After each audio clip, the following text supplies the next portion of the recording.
Hope everybody's doing well. I'm excited for today. We are going to be entering into some new material, some new content.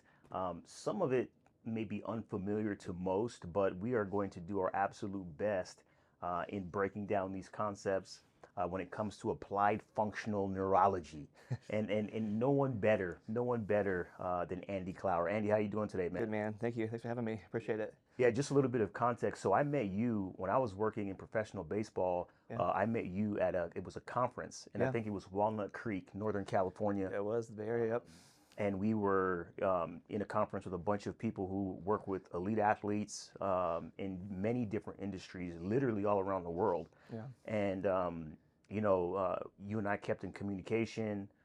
It's been awesome to just to get to know what you do more, and it's impacted my life, my family's life, athletes that I've worked with that I've sent to you, people that I know that I've sent to you, and it's just amazing, man. This type of information that a lot of people are not taking advantage of.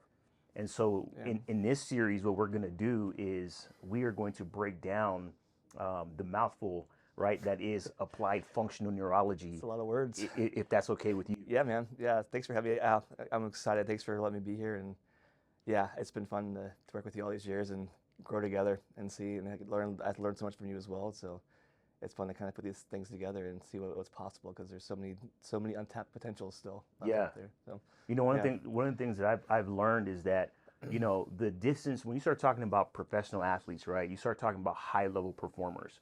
Usually early on in someone's career, that's when they make the biggest leaps, the biggest jumps in Yeah. terms Yeah. of, strength, in terms of power, speed.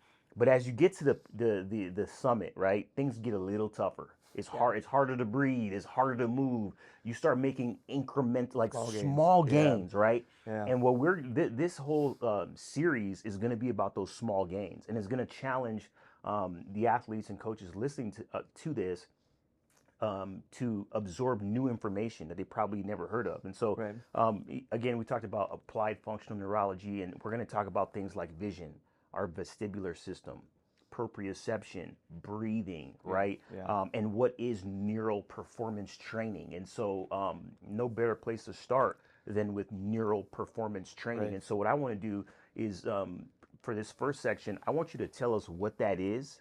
I want you to just give us a pretty basic swath of what neural performance training is. Okay. As basic as we can. Yeah. So the premise of that is that basically all the things we want to do on the field, in the court, in life, it all starts with your brain. Your brain makes it all happen, right? So I can throw a baseball, I can catch a baseball, I can run a route, I can do whatever I can. That's all part of it. All has to be started from my brain, Yeah. right? Neural performance piece is the kind of what we do is look at a lot of our training in general has been like, okay, let's make people stronger, right? Stronger. Let's make the muscles weak. Let's make it stronger. This muscle's tight. Let's stretch it out, right? I'm slower. Run faster. Let's do something faster. What neural performance training does, it actually looks at those are all outputs of my brain. So my brain has to make me do those things. It has to make me make the muscle contract more. It has to make the muscle loosen up. It has to make me move quicker.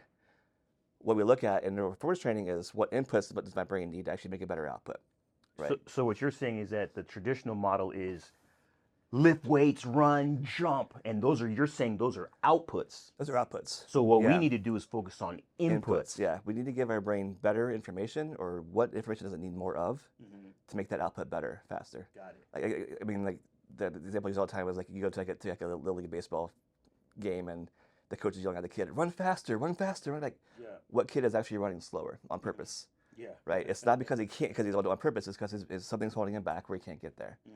Right? And you can go in the weight room, lift weights. That'll give you some power. You can stretch things out so you're mobile. You can move, make sure you're mobile. But think about when you get to that high level of performance, like when you get to that summit, adding 10 pounds to your squat, what's that going to do to you? How much is that going to add on the field? Right? Because at some level, you're only going to get this. So it's probably adding 10 pounds to your squat. But what if I can see and process things faster? So if you ever look at sports, everything is it's not necessarily being faster, it's sooner. If I can process and react quicker than my opponent, I have the advantage. So this is powerful. So you're saying, it's everything is brain based. It starts in the brain. So if I'm an athlete, listen to this. I want to know, what are the inputs. What are Yeah. those inputs? And we don't have to, give the sauce right now, but Yeah, no, give no, me an yeah. example of some of the inputs that are going to help me to become faster, stronger, and more powerful. Right. Yeah, yeah. So from a basic, if you want to start body movement wise too, so everything we do on the field is a full body movement, right? All of our joints are at one time.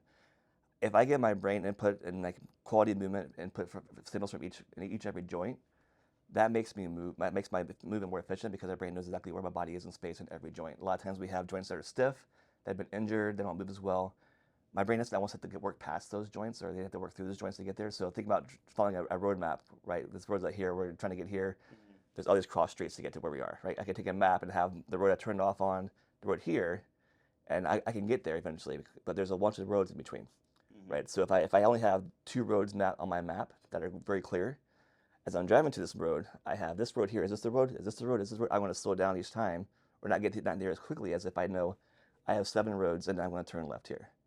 Does that make sense in the map? So if I have a more defined map, and my body, like all my joints are more clearly defined, I move. My brain has the ability to get to where I need to go faster and more efficiently because I have all those all clearly defined and clearly controlled. So on a journey for an athlete from Right. A to B, Right. B being my final destination, B being that championship, B being ultimate performance, you're saying that there's many stops along the way that my brain has to navigate Yeah. through, whether it's injury, whether it's like, bad mobility, trauma, and the clearer I can make that road, or the simpler or the fewer roads that I use, the The better. better, more efficient. Yeah, exactly. It's more efficient. I always want my guys, my players to. I want you to own your body first. Like there's tons you can do in the weight room, which is awesome. But a lot of guys, people I work with, especially at levels they've been lifting for years, they forgot how to move their own body. Yeah. Right? So own your body first, and then add load to it, and see where that takes you. Um, Another example is on the field, like or sooner, right? So we all talk about vision. Like everybody, most of the people I work with, they have 20/20 vision, which by the way, 20/20 vision is average, not Which we're going elite. to talk about Yeah, that. we'll talk about it later. Um, but there's things in vision. There's how quick my eyes move. Do they move accurately? Do they are this my depth perception right where it's supposed to be? All those things are going to actually give my brain that information so it can process and react. Right? I can actually train that process, that loop, so I process quicker and process sooner. So now I have the advantage of my opponent. Right? We also Which again goes back to the brain. right. It's brain based. It's brain based. It's input. So that visual input goes to my brain. Then my brain from there determines what that means, what to do about it, and makes the output. Okay. Right. So this is interesting. So I know that a lot of guys watching this right now and gals watching this right now may be listening to this and say, dude, this is way over my lot. head. This dude's talking Yeah. about vision, vestibular, all this. And again, this is the introductory video. And when you start talking about neural performance training, it's brain-based training. Brain-based training. And the majority of athletes aren't taking advantage of this, right? Right. And so what I want you to do, I have a question for you, because you've worked with a lot of athletes, you've been in rooms with a lot of people who are working with individuals, and you yourself who've worked with people who have had concussions, Right. people who are elite athletes, literally playing for some of the top organizations in the world, and everybody in between. Right? Yeah. And what would you say is the percentage of athletes who are not taking advantage of this information? Is it 90? Is it 80%? Like, this is elite. Yeah, 95%. 95%. At least. That's that's crazy. just off the top of my head. That's crazy. I know of some. It's taken off a bit in Europe and the German football league. There's a bit around. There's a few in the States, but there's a lot of neural stuff out there, right? Right now, all the rage is brain-based work, right? There's a lot of brain-based stuff out there, but it's all very generalized. Like just do all these things and make your brain work better, versus what we talked about before. What input does my brain need to make a better output, right? So you can do those things and make an overall better functioning brain. But if you're at a professional level, you have a good functioning brain, right? So maybe I need better input from this side of my visual field, because that's somehow I had a hit a long time ago. This is a little foggy, not as quite as good. I need some better input from just right here. Not all of my visual field, but I need this filled in better. I think a good way to put it would be for the performance training is the brain's the governor, right? So your brain is going to either allow you to do what you want to do, or it's going to hold you back to keep you safe. Can you explain that one more time? Because I think this is very powerful. So when you talk about a governor on a machine or a car or a golf cart, a governor does what? So governor basically like back in the old days when the rental cars, like you would get a rental car and like you get they put a governor on it, so you can only no matter how hard you push the gas, you can only go 65 miles per hour. You can't speed, right? So you can burn the engine up pushing the gas, but you only want to go so far. Yep. Does that sounds familiar for a lot of our athletes, right? They Yeah. burn their engine out pushing the gas so hard, but they can only go so far. And the brain is what's Their stopping. brain is what's stopping. And it's also what can propel them. Exactly. Release the brakes. That's Right. awesome. So our job is to give your brain better input, so it releases the brakes and lets you do more. Yeah. Do more safely and do more better. Yeah. I love it, man. So, in this series, we're going to be talking a lot about these different things that are going to help release the brakes, help release that governor that Andy was talking about. And we're going to see it from the vestibular system, the visual system, right? Proprioception, breathing. And Right. so, I'm looking forward to opening up that even more, man. Yeah, man, it's gonna be fun. All right. Boom. So that's the first one. All right, we're back. We're back with Andy Clower, applied functional neurologist, neurology specialist. How we doing, man? Good, man. Good to be here. So right now we're going to talk about probably one of the most powerful areas in performance, which is vision. Yeah. But before we get into vision, I forgot to ask you a question, man, Okay. last time, Yeah. right? So when you start talking about, this area of neural performance training, right? I have a question for you. You said that 95% of athletes, more or That's a less, guess, yeah. in your professional estimation, yeah. aren't taking advantage of this information or don't know about it, Right. right? I have another question for you before we get into, the visual system today. If we don't use this information that we're learning during this series, what are we leaving on the table? Like what do we fail to acquire if we don't know about this information or not utilizing it? What happens? Yeah. It's a great question. It's a deep question, actually. It's all individual. Everybody's going to leave something else on the table. So I think what I could say is all of us feel like there's something that's holding us back. Because all of us feel like, as competitive athletes, as competitive people, we all feel like we could be doing more. We could do more. And I mean, if you look at most of our training systems, they're awesome. Like we have great body tissue workers. We have great weight, but everybody's doing those things really well. But everybody still feels like they could. There's still more that's holding them back, right? So these are things that are untapped. If you look at things you do so if you kind of we'll go a little quick neurology session here, okay? Anything I do movement-wise, my brain's gonna make it happen. So if I'm gonna throw a baseball, right? I'm left-handed. The right side of my brain, cortex here, is going to actually make that throw happen. So, and I'm going to work on, if I want to make that stronger, I'm going to work on the muscles to make that happen. If I want to press, I need to press, whatever. 10% of my brain's output is going to go towards that voluntary control, strength of the movement. 90% of my brain's output in that movement is reflexive. It's automatic, which is neurological. So 10% 10% is voluntary. I'm going to throw this baseball. Yeah. I'm throwing this baseball. You're saying that's only 10%. 10% of what my brain's doing. My brain, I mean, that's for my brain, that's easy. Yeah. The other 90% is going to be like stabilizing my body, stabilizing my trunk, getting the right sequence there, making sure my vision is clear as I'm moving through space and I'm finding my target.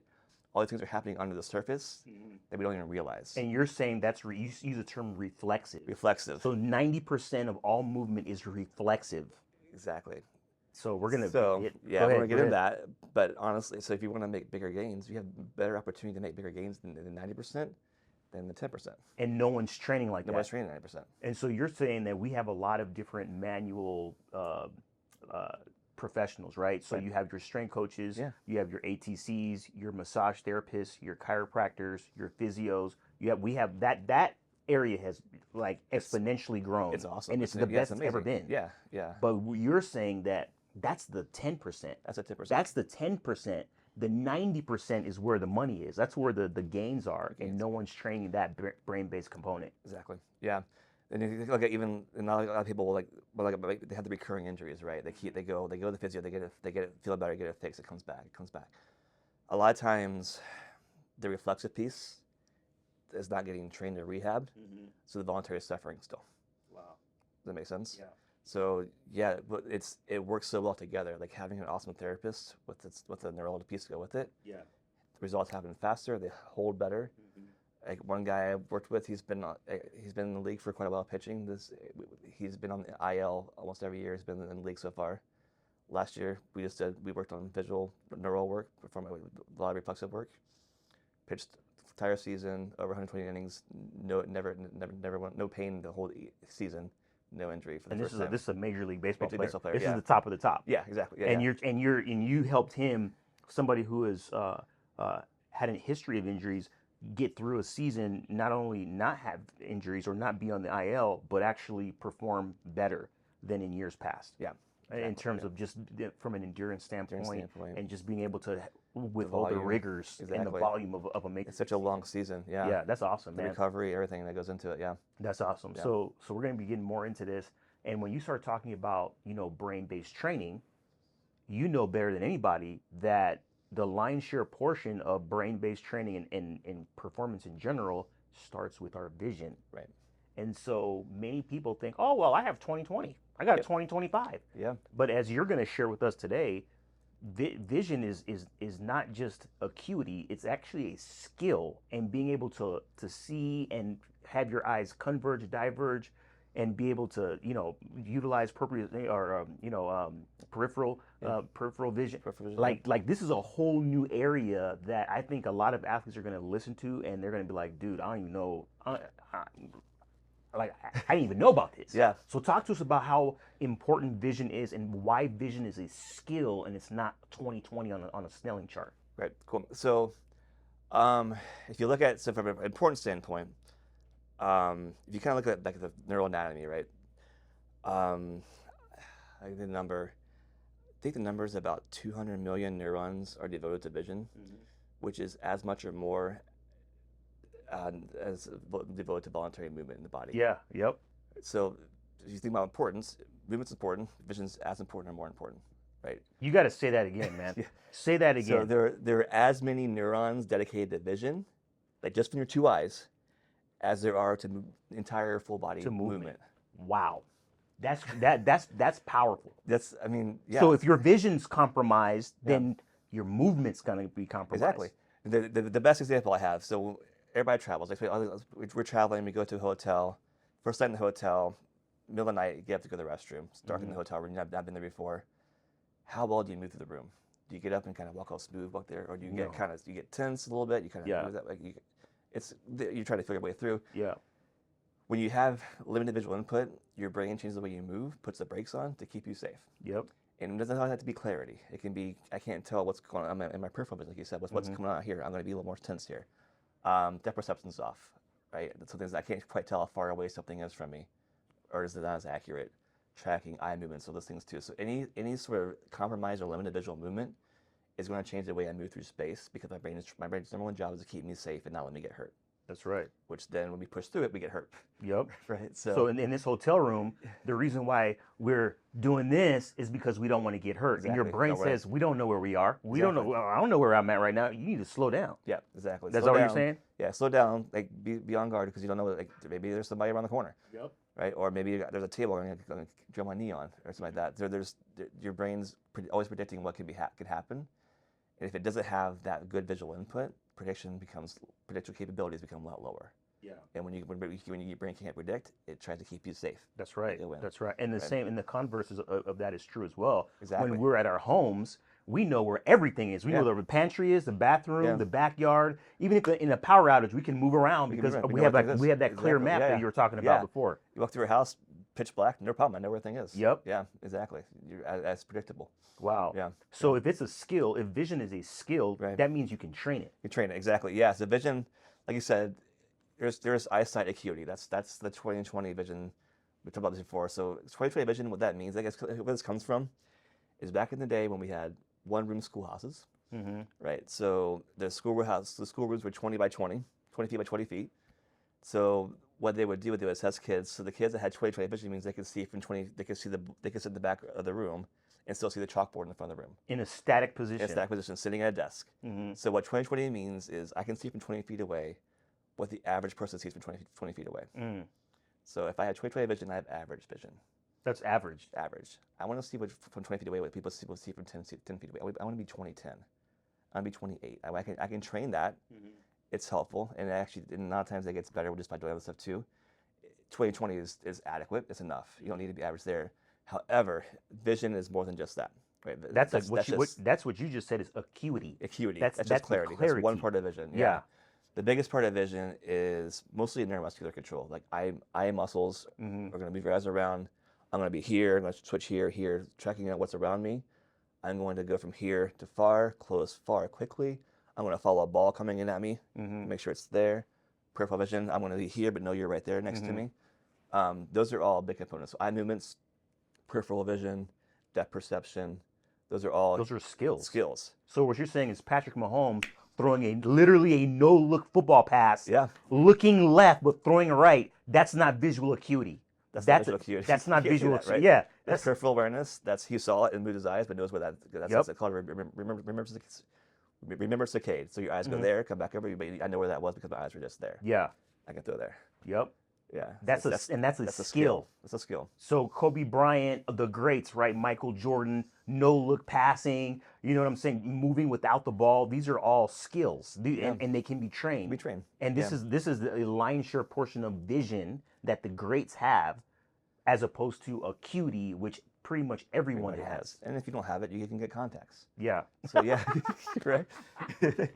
So I mean, yeah, we can all see better. Yeah. But it's the muscular skill. We train our muscles in the weight room to get stronger. Yeah. These are muscles too. Yeah. They're muscles that move your eyes around. They're muscles inside your eye that move your lens to change the shape of the lens to help you focus better and see better. And they can become strengthened. And for many people, they're weak. Yeah, they're weak, or the lens gets they're weak. So let's get into this real quick. Okay. Some people are listening to this and saying, "Well, because for me, right, I have an astigmatism in both eyes. Yeah. Some people wear glasses. Many people wear glasses or contacts, right? What is somebody who's listening to this, an athlete who's worn glasses their whole life, listen to this and say, well, my vision sucks, and I use contacts, I use glasses.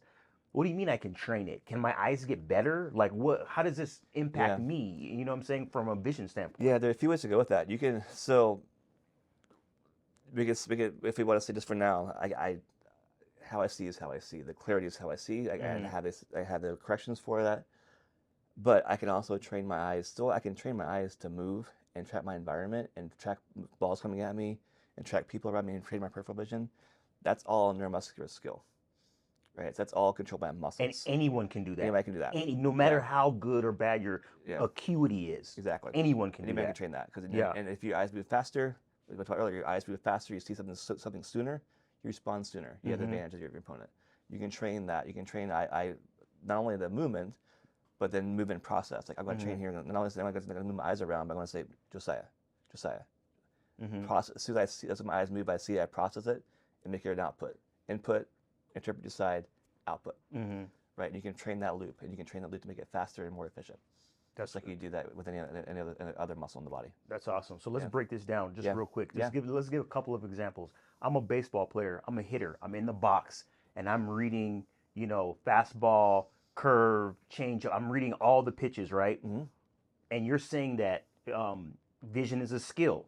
So from the pitcher's hand to that mitt or to wherever I make contact, what skill am I practicing as the ball is coming far to near? What is that skill called? That skill is technically called convergence. Convergence, yeah. And convergence is It's what? eyes coming together. Okay. So it's coming at you. You're going to kind of follow it in. So how this works is actually pretty awesome.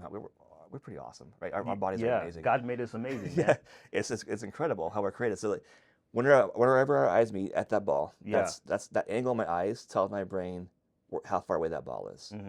As the ball comes towards me, the angles change. So my brain's still learning how far the way the ball is from me. The speed of that eye movement is also telling my brain how fast it's coming to me, right? So you're training a computer to pick up like movement, right? So you're training your eyes to meet and follow, and as they get better at that, they keep around the ball. Everybody says keep around the ball. Literally, your eyes can track the ball better, and as your eyes do that better, it tells your brain better where the ball is going, how far away it is, but also how fast it's coming at me. So what happens now? Now I have better timing. And you said something powerful that maybe some people didn't catch. As I get better at that, because it's a skill. It's a skill. And as I start to get better, now I become a better hitter. Exactly. Because as we are going to learn more, vision is all this is brain based. Right. Your occipital lobe, your vision starts in the brain, Right. not in the eyes. Right. It starts. Yes. Yeah. So it's the visual processing is back here, is in the brain. The eye muscles are what basically think of your eyes as cameras, right? You go to a whatever, and you kind of move the camera around. So you have the brain telling the eye muscles to do what they need to do to move the eyes, and then what the eyes see goes back to the occipital for the processing loop. So there's two parts. It starts with the brain and finishes with the brain. The brain tells the eyes what to do, and then when the eyes pick up the information, the brain says, says and then that's when I get into, okay, my voluntary movement, exactly right? Yeah. Then the reflexive piece, Right. And all of a sudden, that 90% that I'm leaving on the table, as I train that, I, in theory, become a better athlete. Exactly. Wow, man, this is powerful. So let's talk real quick. Let's go volleyball. Okay. I'm an outside hitter. Yeah. Setter's going up, boom, sets me a perfect high and outside. Yeah. Talk to me about what skill that is as a hitter on the outside, right? What skill is that volleyball player practicing or engaging in? So you Yeah. said the first one was convergence. Convergence. What's this one? This one's similar. If we want to go purely visual for now, it's going to be convergence, but also depth perception and actually knowing. So you're going to kind of a pursuit. You're going to follow the ball up, and as you're going up to the ball, your eyes are going to meet at the ball too. So you know where your hand's supposed to go, right? So Okay. Hit, you hit the apex to hit down with the spin. So your eyes have to meet at the ball. So it's that same angle, but they're starting from over here where the setter is, right, to follow it up. And I'm moving my and head. then I'm moving my head, and now I'm jumping. So now we're adding vestibular to it as well. Vestibular system. And we're adding body to it as well. Yeah. So it's body basically following and being where your eyes want you to go. And this and again, this is brain based. My brain is processing several things, and as I get better at these skills with my eyes, with my vision, I technically could become a far superior hitter if these skills are practiced. Yeah, that's cool. I love volleyball. It's a cool example. So for an outside hitter, like they all have the power, right? Yeah. But it's a lot of it. It's the timing in the angle you hit. Where if you want to hit a line, if you want to hit cross court, it's the timing and with the angle you hit.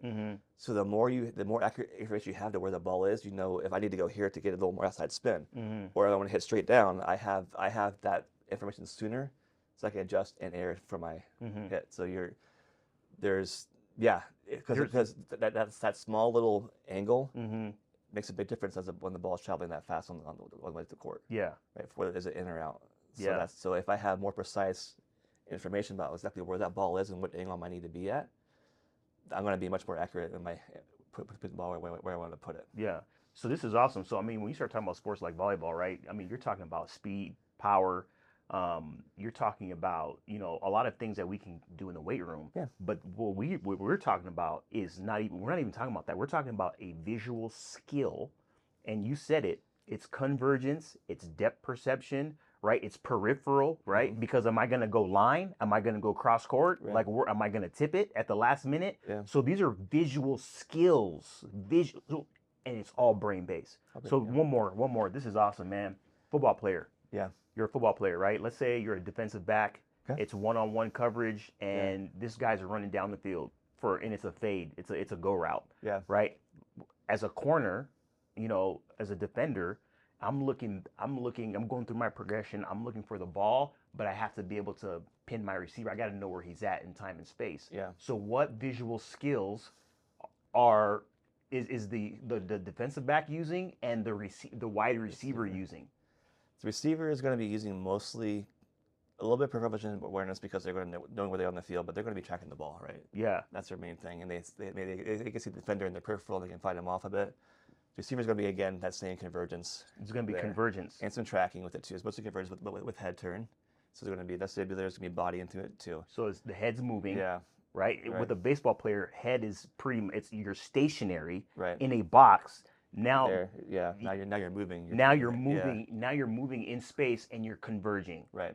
So it's a more complex neural loop to make that happen. So you're kind of involving vestibular components as well as the visual piece too. So vestibular and visual are super, super intertwined. You can't separate the two ever.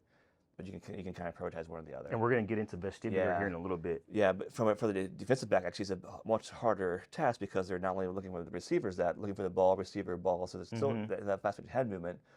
There's going to be what's called a saccade. A saccade is a quick eye switch from one direction to the other. We do that all the time, all the day long. But I'm going to be here. I'm going to look where you are. Look where the ball is. There. I'm still going to be converging peripheral awareness. I'm going to use you. I'm going to probably use some proprioceptive to kind of know where you keep my mark with you too. When I'm looking back here, or I'm going to watch you. I'm going to watch you. I'm going to watch you and follow you. So when And then as soon as I put my hands I'm up, going to go here. I'm going to be with you. I'm going to look up, and I got to find that ball right away and follow it into you. You know where the ball is because you're watching the receiver. the ball. Yeah. But as a defender, I got to find it. I got to turn my head and find it right away and then follow it in too. So a saccade or a saccade, Yeah. for those who are listening, is an eye movement. It's rapid. It's rapid, fast switching of the eyes. Yeah. And again, that's a visual skill. Which you said earlier, almost the same amount of neurons that are associated with vision are present in movement. Yeah. And so if my visual skills of convergence, divergence, proprioception, eye switching, all these things that we're going to be talking about more, if those skills are heightened, I'm going to be able to move better. I'm better. I'm going to be able to move better. I'm going to react sooner. I'm going to have better information, so I'm going to react more accurately. Yeah. Like a lot of sports, it's precision, right? Mm-hmm. If I have better visual information, I can be more precise about what I do. So there's precision there as well. There's quickness, sooner, efficient, precision. All these things happen by training these things. I love what you're saying about sooner, and I hope that you all are catching this because sooner is it is a function of the brain, right? Yeah. I can see, process, interpret information sooner than my opponent. Yeah. And sports, the world of athletics rewards speed. It rewards speed. It rewards precision, accuracy, reaction time. It rewards that, and these all happen in the brain. Brain's in charge of it all. Man, so I love this. I love this, and man, we'll get after it again on the next video, man. All right, we're back, man. How you doing, man? I'm great. Doing all right? Yeah, man, this is great. Dropping knowledge on everybody, it's man. Fun. No, man, good questions. It's fun to talk about this stuff. Yeah. So we've talked about different things up to this point, right? And as it relates to neural performance training, and one of the more technical aspects of this is what we call the vestibular system. Right. Right. And so it's when you mouthful, right? What the heck is vestibular? What does that even mean, right? Yeah. So what I'm going to do is I'm going to give you the floor to explain what the vestibular system is, and it's more than just balance, as some people might say, but I want you to also relate it back to what you said prior in terms of the reflexive component that many athletes don't train. 10% voluntary, right? Yep. Voluntary movement, 90% reflexive. So go ahead and talk to us about the vestibular system. So vestibular is one of my favorites, actually. It's super technical, super complex, but it's so much fun to work with. Basically, it's like a gyroscope. Gyroscope, what's that? But gyroscope is basically what keeps a plane going through space and not how planes navigate. They have the X, Y, Z axis. So it tells the plane if it's turning, tilting, whatever.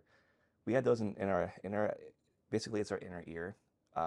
We have those in our heads behind our eyes. It's little kind of snail-like structures that have little canals of fluid that spin around. So every time I move my head, it tells my brain where my head's going. This is behind my eyes. So you're saying for the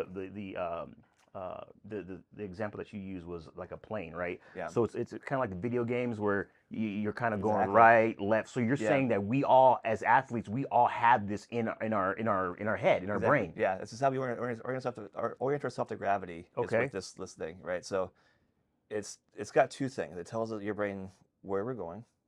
Because we start to move, that movement we move, it tells our brain where I'm at, and also it helps us kind of determine which way is up. So it helps us stay vertical. Yep.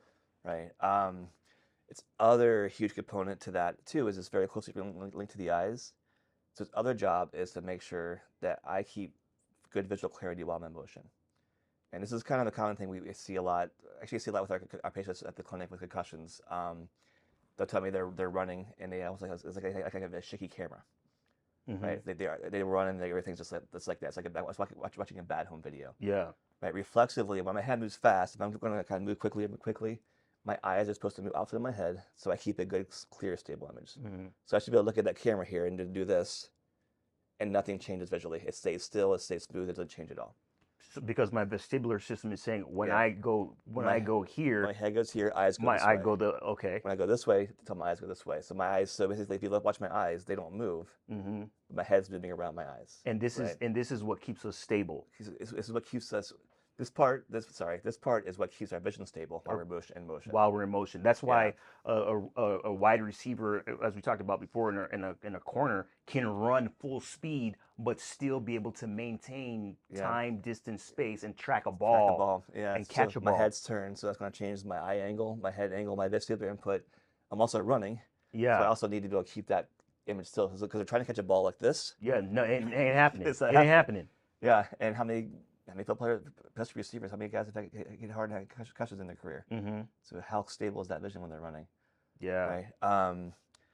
From a reflexive standpoint, like you're saying, so there's a pathway. It's called the vestibulospinal tract. Mm-hmm. Vestibulo means inner ear. Mm-hmm. Spinal means spine. Tract pathway. It's in charge of stability of my spine, all the way down to my hip and knee.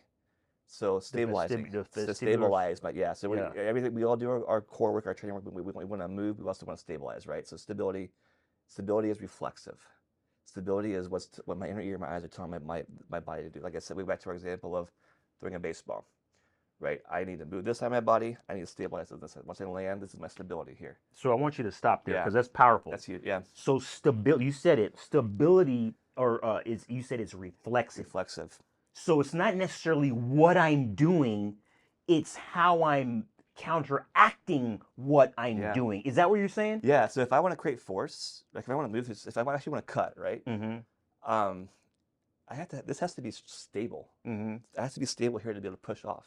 Yeah. Like it's like pushing like a wet noodle. Yeah. Right. Or I always used to remember back in the day people used to have water beds. Mm-hmm. You try to move My a water parents bed. had one. Yeah. Yeah. You try to move that water bed mattress, and it's so heavy, and you can't because it's not stable at all, right? Yeah. And you can't move it. But a regular mattress, you can pick it up and move it. Because they're similar. I mean, water bed's a little heavier, but how much easier it is to move a solid, stable object? Like I can push a piano easier than I can push a water bed mattress. Mm-hmm. Right? That's crazy to think about. That was the worst invention of all time, man. It was the worst invention of all time. My best Christmas present ever. We got water beds for Christmas. It was crazy. But if you think about that, so if I'm trying to create force, this has to be strong and stable, so I can actually create force that way. So I'm hitting, right? I'm stepping into the ball. That head movement is vestibular input, which is going to fire down my spine all the way down to my knee, to make that strong and stable, so I can go. Pitching. Right, I'm loading. I'm going to step and drive. This has to be strong and stable to drive. So I have this all the way down that chain. The vestibular spinal tract. Exactly. So I can create force to actually throw. Right? I have to have that. And so many. And I want you to continue on this, but this is interesting because so many athletes do this stuff without thinking about it. We don't even think about this stuff. But what you're saying is that through neural performance training, you said that the majority of balance is reflexive. Right. So if I can train the reflexive piece, I'm going to be able to generate more force. I'm going to be able to cut better. I'm going to be able to move better, and I'm going to be able to stabilize in space better. Is that what you're saying? Yeah, exactly. Think about as offensive lineman, right? I want to drive somebody forward. I need reflexive stability to be able to actually stabilize the drive. Right? If I'm going to hold somebody off here, or a linebacker hold somebody off here, but I go this way, I need that stability, that strength on this one side to make that happen. Right. So yeah, and this can be trained. So when I talk about my thing I run in my head when I train my athletes is fix reflexive first. Right? Reflexive is subconscious. Reflexive is automatic. I don't want my athlete thinking about make my tighten my core, make my left glute fire first, so I'm stable and strong here. Then I can feel that. That's too much to think about on the pitch. Yeah. But I got a question, man, because you're talking about this, and I'm like, is this why let's say baseball, right? Is this why so many for lack of a better term, small baseball players or little baseball players? Is this why they have so much pop?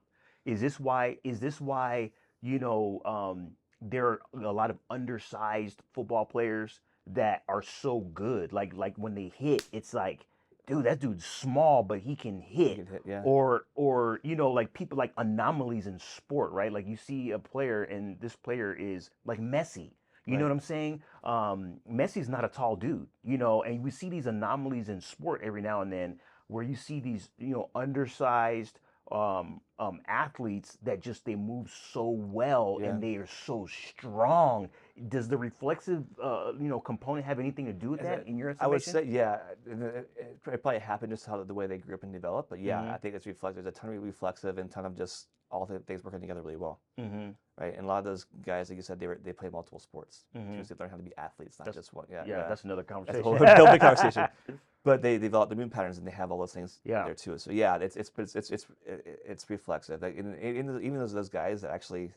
So think about this too. Yeah, we can. So there are people that need things fixed, Mm-hmm. but if they work well, we can make them work better Mm-hmm. because it's still a brain. So if you understand neuroplasticity, your brain's always adapting to what you do. Mm-hmm. So I can even though I have really good reflexive stability, I can still train that, make it better. I can still train the 90%, make that 90% better. So there's still opportunity to train it, even if it's not broken. You can still actually train it to work more efficiently with different certain activations, certain drills, And inputs that you were talking about. inputs to make it work better. Wow. Yeah. So I hope that you guys that are listening to this are hearing what Andy's saying. When it comes to neural performance training, there are so many things that we can do in terms of inputs, which we're gonna give you all drills and stuff that are not only gonna improve performance, Hmm. they're gonna help fix what's broken, and they're gonna make you better from doing your strengths, which you're already Yeah. good at. Yeah. Exactly. I got 3 examples for you to go through that too. So first of all, say things that are broken, right? I think the one I see a lot is common like knee issues Mm-hmm. and like small tears or whatever, just unstable knees, and they do all the work. They do the glute work, they do the knee work, whatever. They get rehab, they go back out, it hurts them again. Mm-hmm. So again, so I remember I said the vestibular spinal tract goes from the down the spine, Mm-hmm. the hip to the knee, stabilizing. Mm-hmm. When I land, Boom. I need to stabilize. Yeah. That's a vestibular activation. So Mm-hmm. I would venture to guess over half the people I was seeing with recurring knee injuries, they've had some sort of vestibular deficit on that one side. Mm-hmm. Because of that their brain's not able to sense the landing soon enough, so they can't send the signal down the spine fast enough to stabilize so your knee hits and has that little wobble. Mm. And you can train VMO, you can train with bands, and you can train lunge patterns, those things. That's all voluntary. So what do you, man, this is powerful. So when you start talking about like non-contact, because a lot Yeah. of ACLs are Exactly. non-contact. Yeah. A lot of them are non-contact, and a lot of them are recurring. A lot of people who have ACLs, Do it again. they have a Yeah. propensity to do it again. Yeah. So are you saying that largely, not solely, It's possible. but I see it often. Yeah, it's possible. it's a vestibular spinal thing. It's a missing link that's not looked at. Right? It may not be. Wow, man. But have you done all the? I mean, we have great strength people. We have great VTs. We have great tissue workers in there, and you can train all that stuff all day long. Again, if I train my VMO, if I try to stabilize and try to do lunges and squats and make sure I'm staying in the same plane, that's all voluntary. It doesn't. I don't actually tear my ACL That's the until 10%. That's the 10%. I don't tear my ACL until I land and do this. Yeah. Right, and that's reflexive. Oh man, that's crazy, man. So this is powerful stuff, man. So yeah, so looking at other things that haven't been looked at before. The two other things that I would talk to you about specifically. So we talked about visual clarity and motion, right? Mm-hmm. One good example was, again, I'll go back to pitching because I like to look at pitchers. I've worked with multiple pitchers now that say as they start to wind up and start to deliver, they never see the glove again. They'll see it and then they'll wind up and they lose the glove. And I've 2 or 3 guys now that I've assessed as they start to actually make that step to the plate, their vision goes blurry. Mm. Actually, I'll have an eye Which chart glove? on the wall. Which glove are you talking about? You're talking about the catcher's glove. The catcher's glove, right? It's Yeah. the target, right? So I'll have an eye chart on the wall, the letter, and as they start to move towards that letter, that goes blurry. So think about visual clarity, visual input, changing the way you move. And this is connected to the vestibular. Yeah. So it's this head movement, this head trunk movement is what is causing blurry vision. Yeah. So from an accuracy standpoint, consistency standpoint, if you're never seeing your target, or your target's always blurry, you're not gonna hit it. Exactly. Or you hit it sometimes when when things are good, you're good, and then all of a sudden you're off and you have no idea why. So you're saying this skill, if we can clean up this skill from the vestibular standpoint, that's gonna help me to see even more clearly, and move clearly to see more clearly as I'm moving. As I'm moving, it's gonna have better precision. And I'm gonna be able to throw more strikes. Exactly. More strikes is more money. Yeah. And one guy I had, he would literally because he couldn't do that. Yeah. And he would be up here on his stance leg. He would drop his head down because then he could see it clearly. Yeah. Which, yeah. So he's and that's just throws all your center of gravity, everything off. Yeah. So yeah, And this is any sport. This is baseball. Yeah, you just yeah, gave a exactly. pitching Baseball example, Yeah, but this yeah, is any sport. A yeah. lot of people they'll they falter, and you talked about it a lot too, prior, and even offline we talked about this all the time. Yeah. It's threat. Anytime I move, your brain wants to protect itself, right? It wants to protect itself at all costs. Right. Um, Blurry vision is a threat to your, is a safety threat to your brain, so it's going to protect you. I want you to say that again. Blurry vision or not good visual input is a safety threat to your brain. And your brain is going to find some way to protect you. Yeah. So we have to, and vision is not just acuity; it's a skill. So Yeah. if I'm getting blurry in my movement, I'm going to automatically Yeah. slow down. Exactly. Because if people have, Wow, like you said, man. you can have 20/20 vision like this. Yeah. But as soon as they start moving, that changes the game. Wow, man. So yeah. Wow. And then I give you one more thing for the reflexive stability piece. Think about, okay, let's go basketball. We haven't done basketball yet. So I'm guarding you, right? And I'm up here. I'm gonna run to try to cut you off. You're gonna drive. I'm gonna run to try to cut you off, and then you cut the other way. And you cut the other way, right? So I need to be able to plant and go back with you, right? So my inner ears are in charge of sensing my head motion and where my trunk is going, right? It's in charge of sensing acceleration, deceleration. Yep. Right. So if I want to go towards you, you're let's say you're Steph Curry. Like you stop on dime and cut quickly, right? I need to go with you. So I'm gonna plant to stop myself to go that way. However, if my inner ear doesn't sense that deceleration, my trunk's still gonna be going this way while I'm trying to go that way. That split second where I'm doing that, you're past me. Yeah. If my inner ear can sense that deceleration, stop me with me, and I can stop and go this way. Yeah. That split second, it has to be stay with you, or I'm burnt. For the no, this is awesome. For the athletes listen to this and coaches listen to this that want the correct anatomy. Yeah. What is the name? What is the name of this the brain organ? Not the organ, but that's that structure. That's the structure. vestibular. So that structure is called a utricle. Yep. It's this kind of bowl that's consists of linear acceleration, deceleration. So the kind of thing that when you're sitting in a car, you accelerate. What do you feel yourself take off? Yeah. And then we feel yourself slow down. That's the utricle, right? So its job is to sense you're slowing down, speeding up, and then stabilize your trunk to go with you. Right? Yeah. If I'm gonna stop and go this way, and I'm faster going like this, then I find them there. Yeah. This is what is the difference in winning or losing. And this is not just, oh, let me do some ladder drills and some start and stop deceleration. This is being able to process information, right? Which we're gonna show people some skill, the athletes and coaches watching some different drills and stuff like this. This is being able to process information by using inputs that are going to help these skills. Yeah, we're going to activate those areas so they work better. Yeah. So actually, we have drills that want hamstring ladder drills, right? Do we have drills that what? Well, Hamstring ladder drills. Got it. Yeah. So your coach keeps telling you, quit moving your head. Yeah. Quit moving your head. Don't move your head. There's a reason why that keeps happening. Yeah. Right. So I have very few athletes that don't want to do what their coach tells them to do. It's not because they don't want to. It's because there's something they can't. They're missing something. They're missing some input they can't. Like you said prior. It's the pathway from A to B on the road, right? There's all these stops, whether it's trauma, whether it's blurry vision, whether it's an injury. There's a threat. There's something that's stopping me from getting from A to B cleanly. Right. Yeah, you'll get there, but it may come at a cost. It's slower. It's less efficient, or that may actually be enough tension that I'm trying to push through where I tear something. Wow. So so in recap, so the vestibular system is awesome because this is where the sauce is, and it's a lot of it is reflexive. It's reflexive. Yeah, you can. It sounds weird to train reflexive, but you can if you do it the right way, you can train reflexive.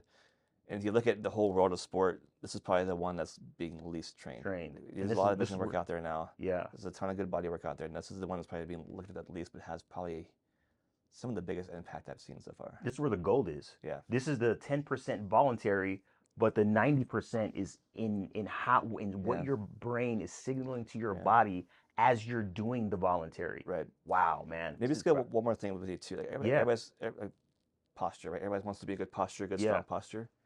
80% of posture is vision and vestibular. Say that again.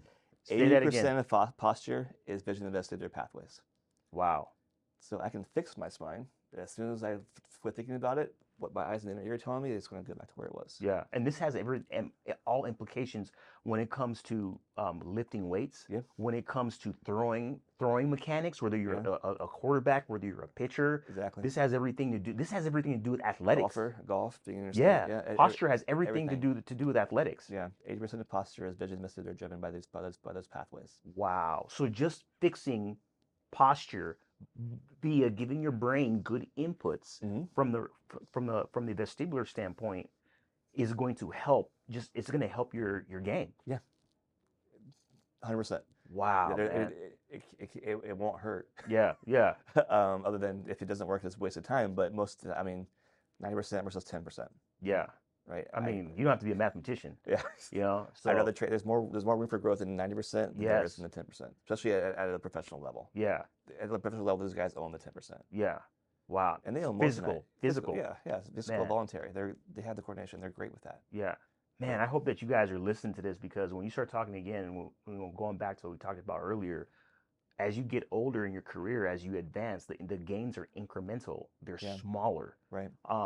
But there's a pool. What we're talking about today. There's a pool in which we can go to, a well in which we can draw from, that is going to give us these gains that we're looking for. Yeah. That are going to affect all of our All things. performance. Yeah. When it comes to neural performance training, and the Right. vestibular system, as we talked about, is one of them. Yeah. Wow, that's powerful, man. Yeah. Thanks, Andy. Yeah, man. Thank All you. right.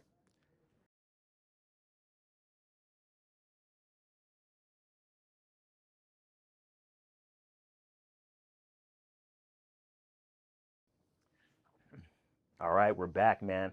Hey, man, there's smoke coming out of the building, man. You're dropping all these gems of fire, man. We're cranking. My Yeah, goodness. we're getting a lot. So Yeah. we talked about a lot of different things when it comes to neural performance, and now what I wanted to do is I wanted to talk about a common term that Yeah. a lot of strength coaches, ATCs, athletes in general, we've heard before: proprioception. Yeah. Right? Just that musculoskeletal moving in time and space. Right? This proprioception, and it's a big word again, Right. and I'm big on definitions because if we don't understand definitions, it's Right. hard to understand concepts. And if we're blurry on concepts, we can't talk about big picture. Right. So from your seat, Yeah. as it relates to proprioception, what is it, man? Perception, if you look at the true technical name definition of what it is, it's your brain's awareness of where your body is in space. So your brain's map, it's a map kind of, but as an analogy, but essentially it's your brain's awareness of where it is in space. Mm-hmm. So that's like I know where my left foot is down here, my left knee's bent where it is, I'm right here. I know where my body is and where it's going. That's proprioception. That's your brain's awareness of where your body is in space and where it's going. Okay. So we've talked about these other skills, these pillars, right? Yeah. We talked about the vestibular system. We've talked about vision.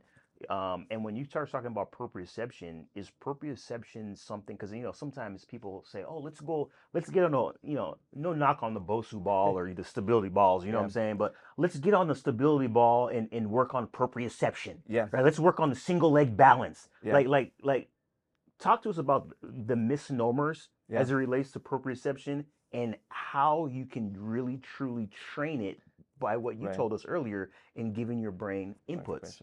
Yeah, the Bosu is a good example. So Bosu training is I like Bosu's.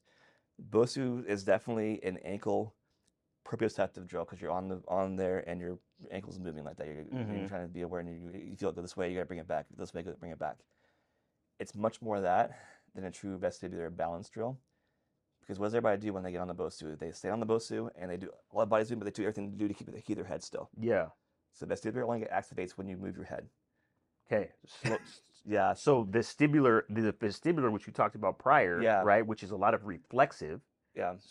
training, it only activates When you move your head. So most of our unstable surface training, I'm working on trying, basically, if you watch somebody on the Bosu, they're all over the place, but they're trying to keep their head as still as possible to keep that center of gravity, right? So that's one of the misnomers for balance training. It's more proprioceptive training than balance training for vestibular. If you will look at proprioceptive work too, that work, there's so much more into just your ankle going that way, right? Mm-hmm. When did we ever stand on a soft blue dome and try to stabilize and push off, other than in the gym? Who throws their Bosu ball on the field and say, don't fall over that thing? Yeah, yeah. So there's receptors in the foot that when they actually are activated and pushed, it signals muscles to be fired up the chain. Mm-hmm. If I'm on a soft surface, those receptors don't get activated. So now my brain is trying to stabilize with limited to no information from my foot. Okay, so you're saying if I'm on a Bosu ball or an Eric's pad, Yeah, as opposed to the ground surface, and yeah. I'm training, hmm what is happening? I'm trying to control my ankle with limited input from my foot because I'm on a surface that's soft and squishy, and so I'm getting minimal. We have all these joints in our feet, Mm-hmm. right? These bones, and these joints send stuff up. We'll talk about that in a minute too, up the whole chain, right? When those joints aren't getting activated or getting used because they're on a soft surface, they're not getting. So my brain has no idea what's happening below, and Mm-hmm. also my ankle is going to go that way, so it's going to pull it back in. Mm-hmm. However, that's nothing like what we do in real life, right? We step and we move, and then like that's my whole limb, and I need to come back out of it or whatever too.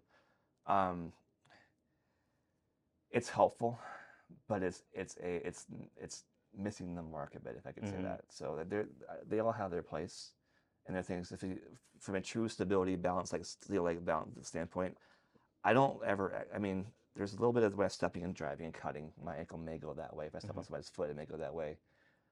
No matter, there's not much any Bosu work that's going to stop me from going that way if I step on somebody's foot, Mm-hmm. right? That speed and that force, there's no way I'm going to be enough Bosu training where I can stop from that from Mm-hmm. happening. I'm better off looking at, okay, can I be on one leg stabilized? Can I reach my body? Can I move my body and keep this Stable. stable? So It's on a solid ground. what is proprioception not? What is it not? So I know I'm hitting you with a double negative. Yeah, what is Well, it not? Um, I don't think I know how to answer that question, to be honest. Yeah, yeah, yeah. It's because we hear it a we lot. hear We it a hear it a lot. lot in the industry. Yeah, You hear this term a lot, right? It's like, oh, proprioception train, yeah. proprioception. It's not fancy tricks. If we say it It's that not way, gimmicky. it's not gimmicky. It's literally your brain's awareness of where your body's in space and what it's doing. So everything you do in the gym, like everything you move a joint, move muscles, that's proprioceptive work. Mm-hmm. Your brain's monitoring what each joint in that squat, the angle it is at, what everything else moving, the load under it, and moving it back and forth. That's all proprioceptive work, right? It's also visual vestibular work too, but it's also proprioceptive work. Mm-hmm. Um, so I think what we can look at, and that we go back to that map analogy, right? Like all these joints in our map, and every joint is part of our map, makes our body's map for movement. Mm-hmm. If I'm missing joints in that map, if I have injuries in joints, or if I had joints that are stiff and not very mobile, my brain is going to have limited information about threat. So threat is going to shut things down a bit. There's very precise pathways from the foot to the hip.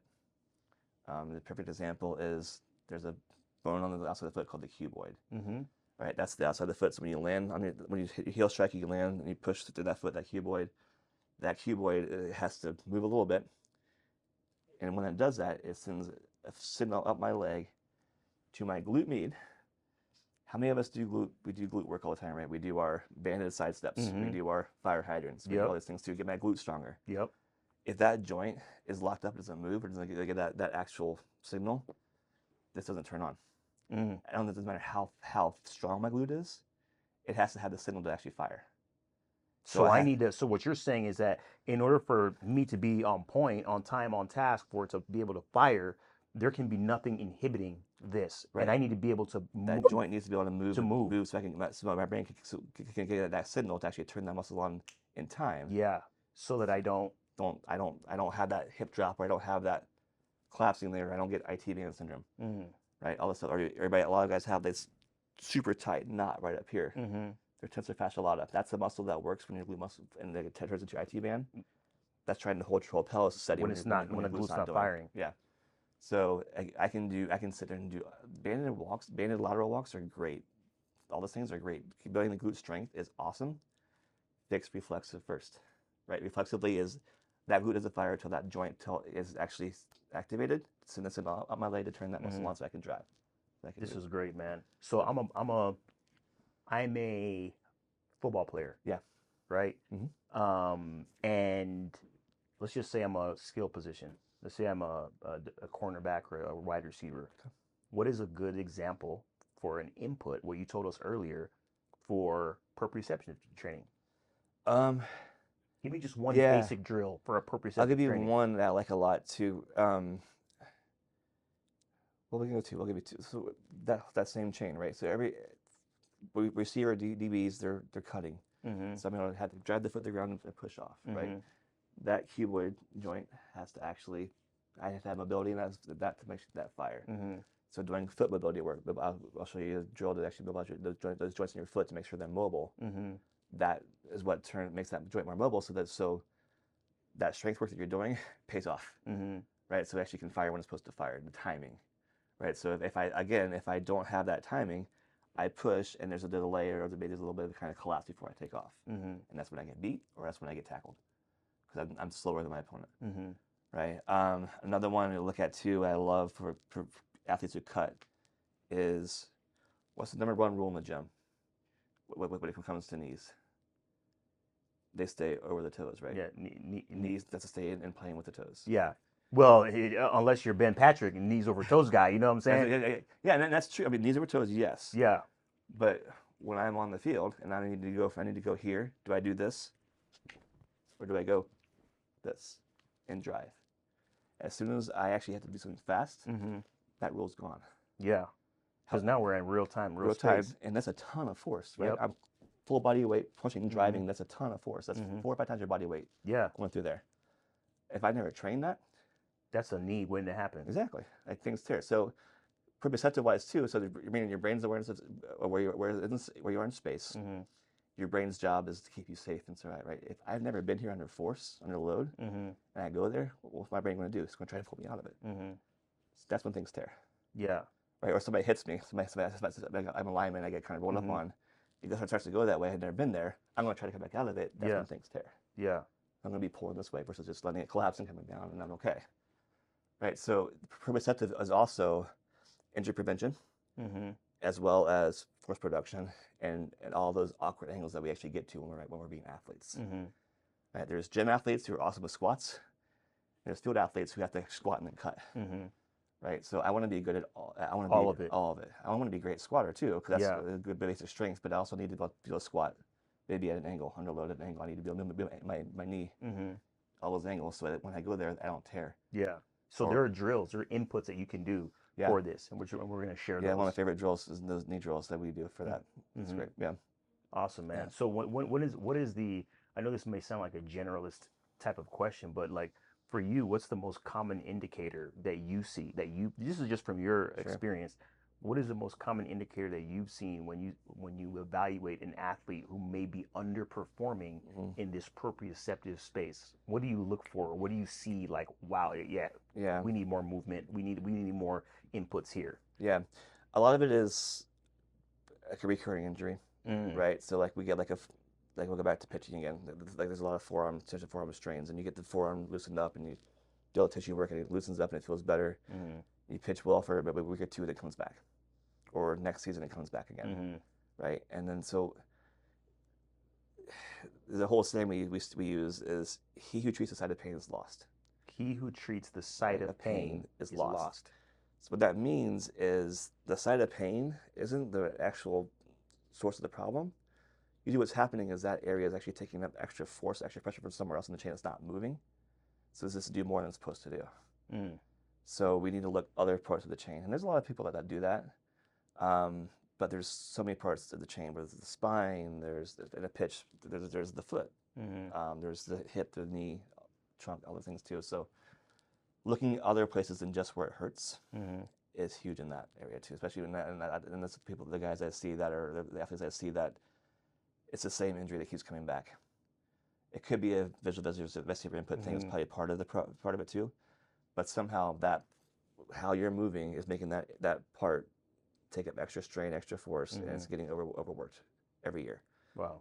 Yeah, and that's a pretty common story in sports. So I tell my players it's common to go on the IL every year, but not normal. Yeah. Yeah. That's good, man. So when you start talking about proprioception, this is another area. I mean, how we move in time and space. This is another area where, when you start talking about neural performance, the inputs, the brain-based inputs and the drills that we can do are going to help us in Yeah. not only performance but injury prevention and help us to get better at what we're already great at. Yeah. Yeah. Get better, like more efficient. Like I can say that. If I can say it that way, efficiency is doing Yeah. the exact right thing at the exact right time with the exact right amount of force needed to do it. Right. Wow.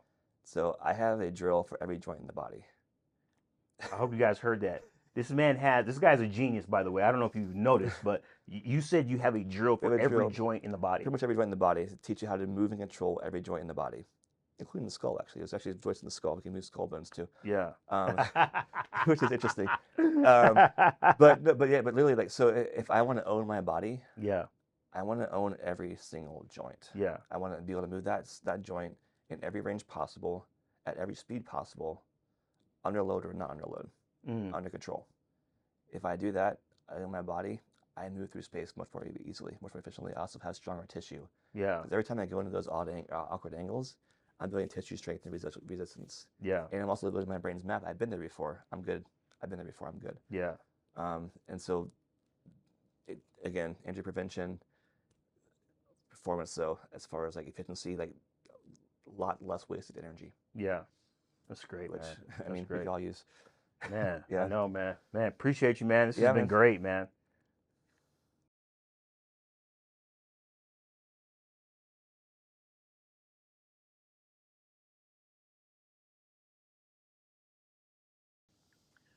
All right, man. Here we are again with Andy Clower. Andy, man, this has been great, man. It's been really fun. Are Yeah. you out of are you gassed yet, man? Or you No, can I'm you can keep good. going? I'm good. This is yeah. This is a train to do this, so Yeah, we're good. Yeah. no, I love this. Yeah. This is the untapped area of It's performance, fun. right? Yeah. And, when you start talking about performance, performance is I've always said it's a word that gets thrown around a lot. It's very diluted, Hmm. and many people don't even know how to define it, right? And you start looking at performance, it's the execution of a task or function. How well do you execute a task or function? Right. And what you've done in this series is you've opened our eyes up to areas whereby, man, we're leaving stuff on the table. Yeah. We're leaving a lot of gains on the table, and especially if you're a professional athlete here, rather, or high performing college athlete, or even an Olympian, there are different ways to get gains, Yeah. to Skill. gain Yeah. gains Yeah. that no one's training in, and it's this brain based component of neural performance. And so, what I want to do is I want to talk about probably one of the most um, maybe commercialized Yeah. areas That's of good. of Good of way to what we're say it. talking Yeah. about, Yeah. right? And that's breathing, Yeah. right? And people, oh, breathing, oh, okay, whatever, yeah, breathing, right? But if you look at it, there's a lot of gurus, a lot of experts, there's a lot of books Hmm. um, that are out there that talk about the importance of breathing. We hear things like diaphragmatic breathing and box breathing and centering breaths and how it's so important in everything that we do, whether you're talking about Eastern philosophy, yoga, strength and conditioning, power, right? The Navy SEALs. There is so much information, man, Yeah. out there as it relates to breathing. And so, what I want you to do as an expert is I want you to kind of give us um, your take on breathing, Right. and then tie it into this component that we're talking about in this series with the brain-based component. Right.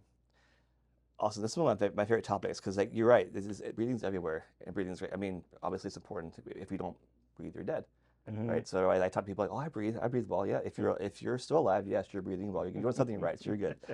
And there's all these styles out there. There's all these different techniques, and everybody's like, "Which one's the best one?" Hmm. They're all good. Which one's the best one is the one that works for you, Hmm. but they also understanding they all have different effects, Yeah. right?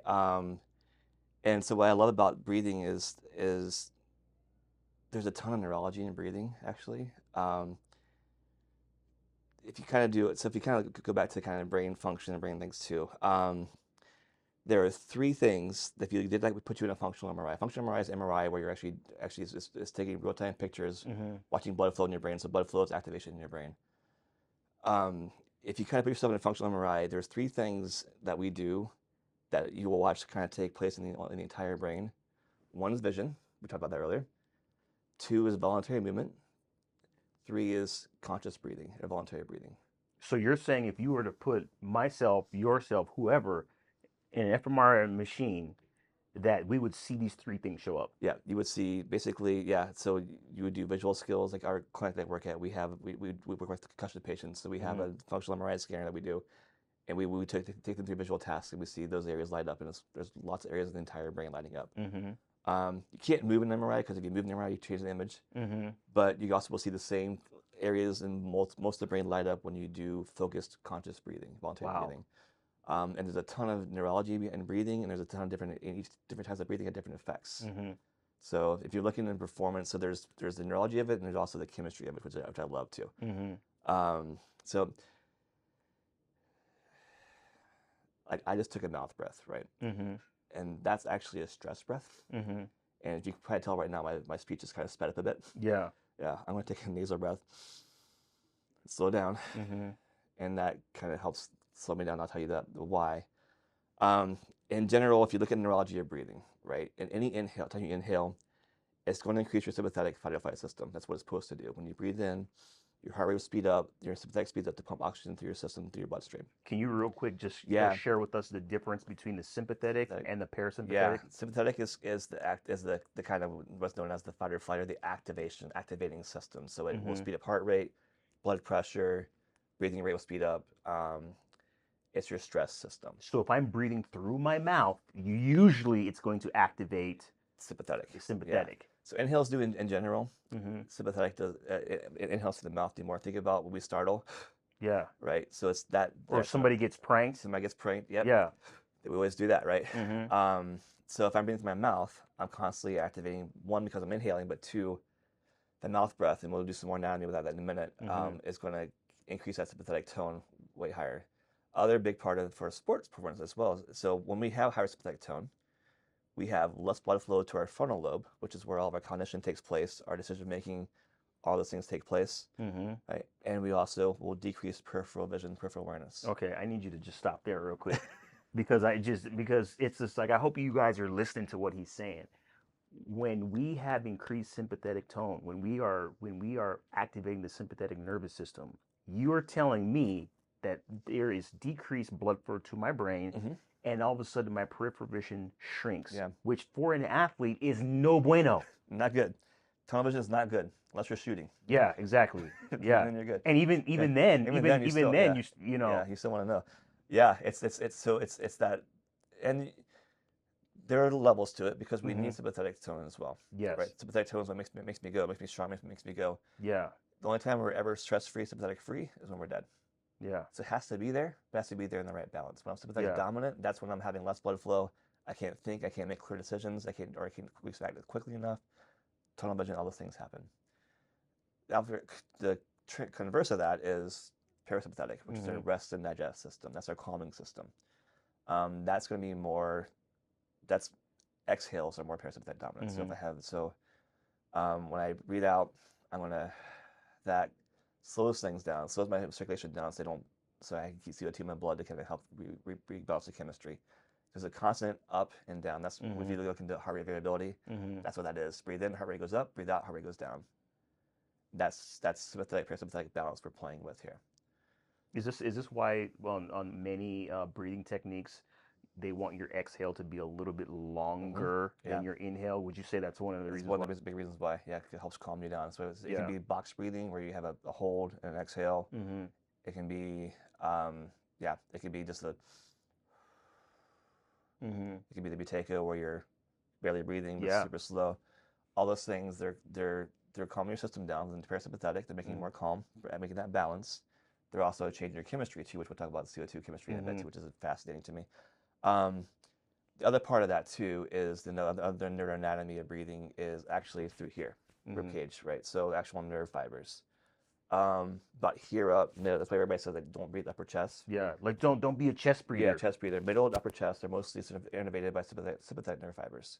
So if I have a high chest, I'm activating this. So if I had, and from about lower rib cage and diaphragm down here is all parasympathetic dominant. So I want to. So this is awesome. So like a kid who's crying, like I got a couple of little ones at home, when they're crying or when they're freaking out, or somebody's like, when they're hyperventilating, it's usually coming from up here.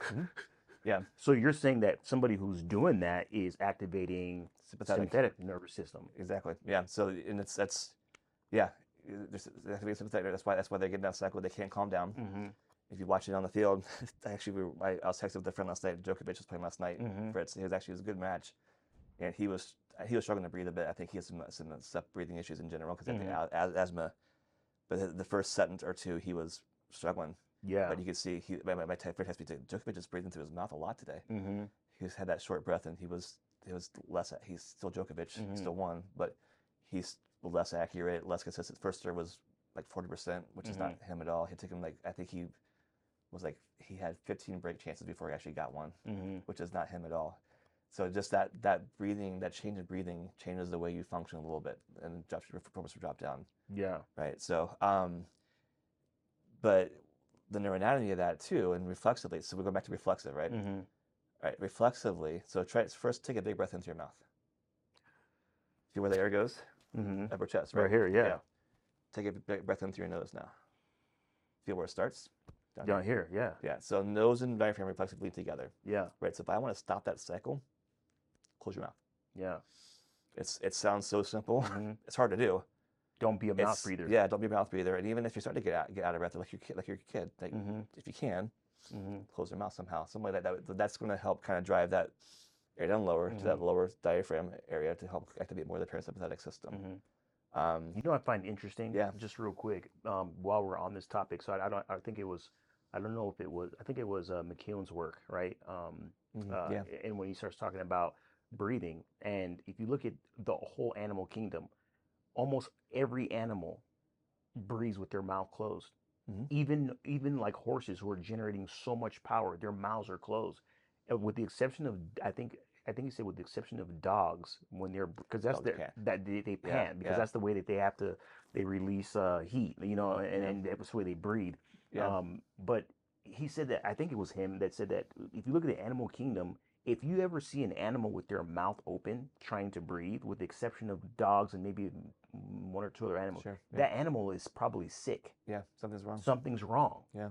So you're saying that when we close our mouths and we're breathing, and we're going to talk about this in a little bit too about sleeping, because we spend a lot of time sleeping, and a lot of people are snorers and mouth breathers. You're saying that we change the neuro and we change the chemistry of our biology. Exactly. Yeah, all of it. Yeah. Yeah. Mouth breath is going to put you up here, upper chest. It's going to be our lungs. 1/3 of our lungs are up here, 2/3 down here. So I want more oxygen. I need to get my air down here, and I can force it down here, but I have to work at it to make it go down here. So you're saying 1/3 of our lung capacity is actually is up here. Yeah, most of our lung capacity is down here. So if I'm breathing down here, then I'm down here. So I can do, for example, I'm more efficient. I can do a inhale like this, and exhale. Wow. But if I'm doing it from up here, it's not happening. Yeah. I got that much in me. Yeah. So so if you can learn to kind of keep that mouth closed, keep that nasal breath, and there's times where you need the mouth open. So I would never teach a sprinter like all out, like 10-second all out to breathe with their mouth closed, because you have to have that sympathetic drive. To be able to, just with the power. Yeah. But if I'm a basketball player, if I'm a football player who needs to be able to be fast, but also be present and be moving for a long period of time, close your mouth. Yeah. Yeah, that's the big. It's hard. It's super hard so to start with. Yeah. But that's the biggest thing. That it sounds so simple, really hard to do. So this is interesting. So talk to us about the gaseous exchange, right? About oxygen, CO2, just, I know this might be like a lot for some people, but this is fascinating in terms of performance, blood flow, right? And there's just, capacity to perform. Yeah. So from a chemistry standpoint, when you breathe in, we breathe oxygen in, goes into our lungs. It's going to attach to our blood cells, the hemoglobin, right? And then it's going to get transferred through our bloodstream. So there's a chemical bond that happens. They bond together, right? I'm going to oversimplify so make it easier to understand. So that bond is there until carbon dioxide actually comes to break that bond and push oxygen to the cells. CO2. Which is the opposite of... Which is the opposite of oxygen. So most of our past 50, 60 years of science is that CO2 is a waste product. Yeah. CO2 is as important in breathing as oxygen, right? So if I don't have CO2 in my system, I can breathe a ton of air in, but I can't use oxygen I'm breathing in because it never leaves the bloodstream. It never goes to my cells to be used. So how do I utilize CO2 through breathing? Breathing. So extend your exhale. Breathe through your nose. Decrease your breathing rate overall, right? So So extend my exhale. So longer exhale. Longer exhale. Longer exhale. Okay. The nose will help you do that because it just slows your breath down in general. Yeah. Right. So a longer exhale than inhale. So if I'm breathing, so that's what I mean. Hyperventilation is a ton of big inhales, no exhale. Yeah. Right. So I'm talk. getting super tons of oxygen. Yeah. But I can't use it. So talk to us about what the CO2 is doing Yeah. inside of our bodies and how beneficial that is for a high level athlete. Yeah. So CO2, what it will do in your system, one, it's going to help you use the oxygen. So it's called the Bohr effect, BOHR, Bohr effect. It breaks the bond, puts oxygen into your cells to be used for energy.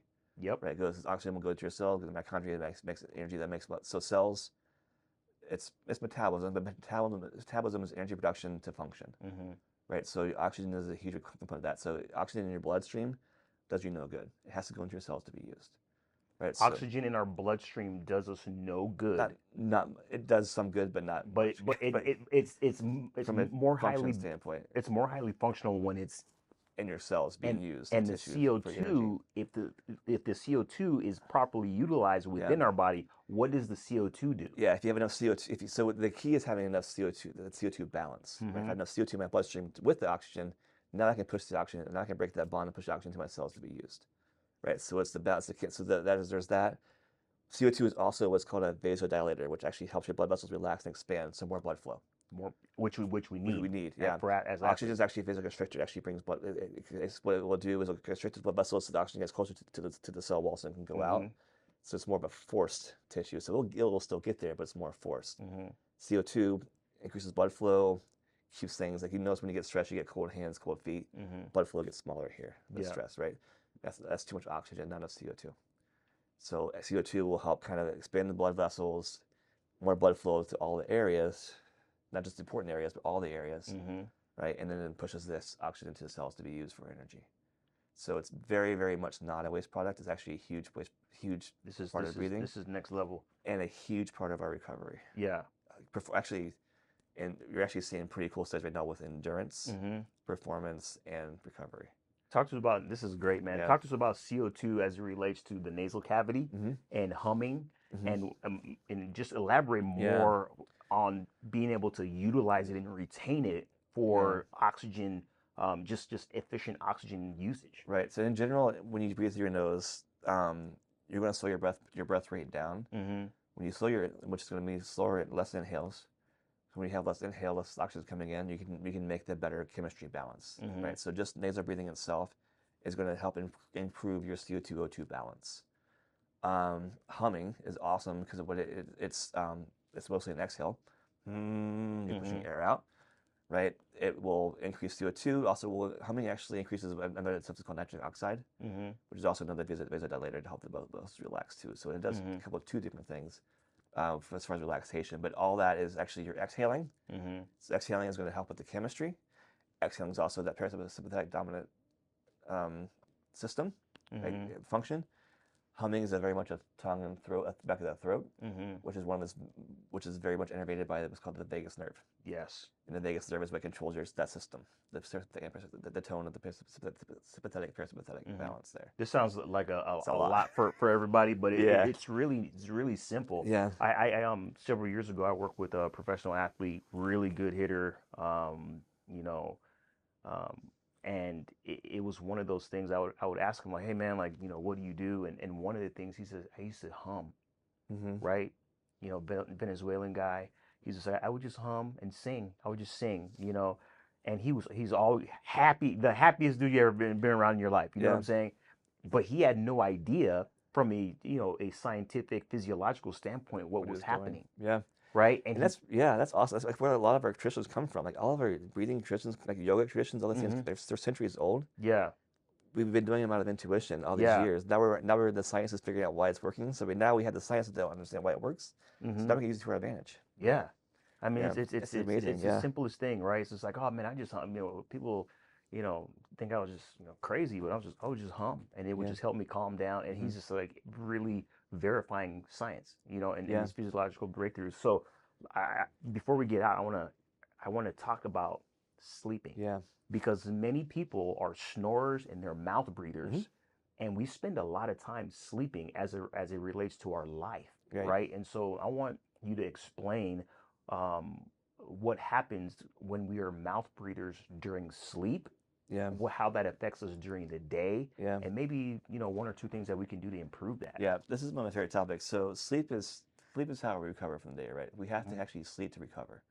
I don't know if you've seen the book, Matthew Walker's book, Why Oh We yeah, Sleep. It's yeah. awesome. You actually recommended it to Yeah. me, Yeah. and I crushed that book, man. It was so It's good, so man. good, so easy to read, but it makes so much sense too. Like Yeah. he compared like one night of sleep, one night of loss of sleep is like basically being drunk, Mm-hmm. right? So think about trying to function through the day when you're drunk. It's hard Mm-hmm. to do. So just losing one night of sleep, you have the same mental capacity as that, Mm-hmm. right? So when we sleep, what's happening is we're basically during the course of the day, as we use our brain, we use our stuff. Our brain's burning energy too, Mm-hmm. and it builds up, and then a bunch of all the waste product in the brain gets built up.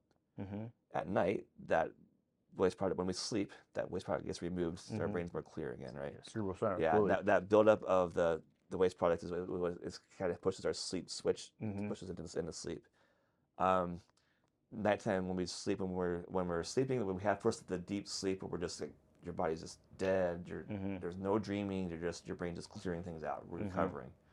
Then we go into the dreaming part of sleep where we actually are having dreams, and that's where we actually integrate our thoughts, feelings, things we did in the course of the day. So if I'm trying to get better at something, Mm-hmm.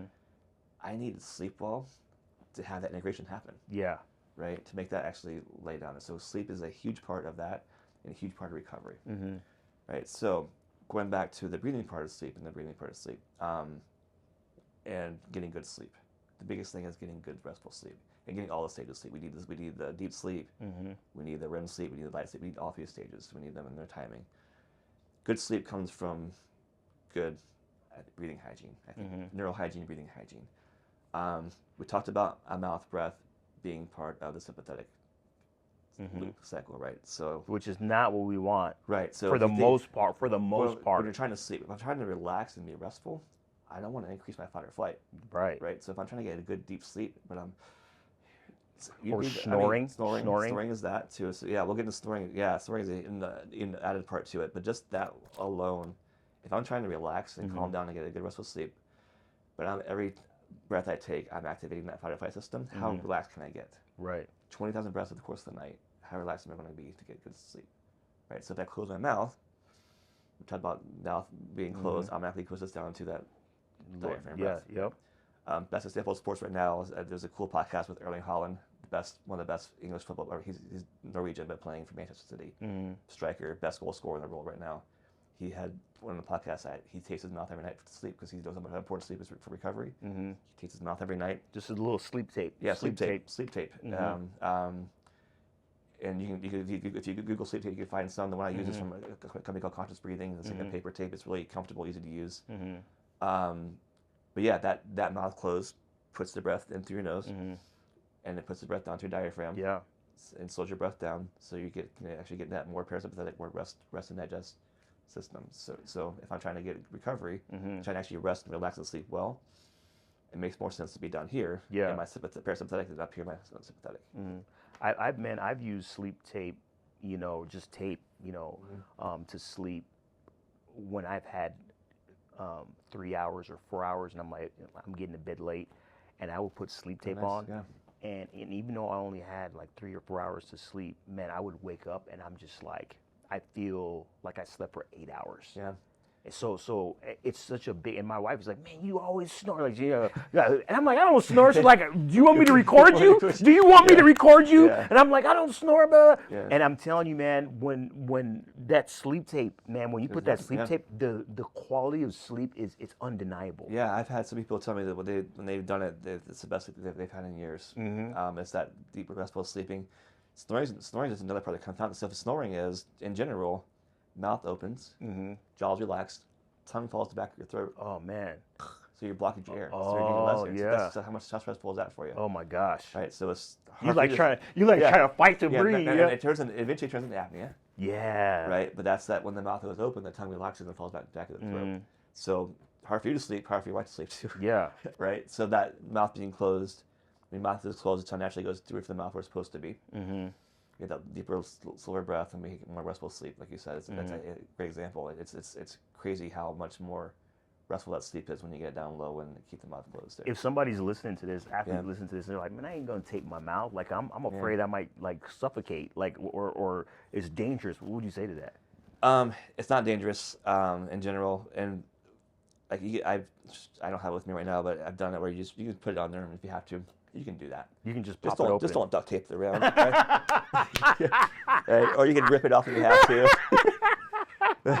But you're right. It's a thing, and people that have breathing issues, that's a scary thing to block their mouth off. Yeah. So what I recommend people do if they really want to try it is actually do it during the day first. Yeah. Put it on during like around the house, just doing some things around the house. Tape it for 15 minutes, hour or so. And then also too when you're sleeping, it's weird at first to get used to. So maybe you last for 20 minutes and you pull it off. That's night one. That's fine. You're building the habit. So just go as long as you can. If you have to take it off, and go back to sleep. Next night, try again. And you can build it, but sometimes it works well to actually just give yourself some experience with it, and be like, "Oh, I can do this with my mouth tape. With my mouth tape, I can sleep." Man, it's so worth it. Yeah. I don't know if it was Michael Phelps or LeBron James. It was one of them that sleep tapes. And I think man, don't quote me on it, but I think it was one of those two that I just saw recently that they sleep with. It's coming. Yeah, sleep tape. it was all the rage. And my good friend Anders Olsen, who's founded conscious breathing, he sent me a photo of himself like I think 15 years ago running a half marathon with duct tape around his mouth. Yeah. Just to show the mouth closed thing as a shouldn't duct tape your mouth, but he was doing it as a demo. But he's been doing it. He's the one that made the sleep tape that we use. That I use a lot. But yeah, it's been around for a while, but it's now starting to kind of hit out there. So like Erling Haaland, like one of the best soccer players in the world. Iga Swiatek, the number one Russian tennis player, she's taping. Yeah, so it's getting out there, and I think it was on Forbes magazine had a sleep tape on the cover at one point not too long ago. So. Man, that's good, man. That's good. Yeah. Well, man, appreciate you, man. This has been awesome, man. Thank you again. Yeah, thank you, man. This has been great. It's fun. Thanks for having me. Yep.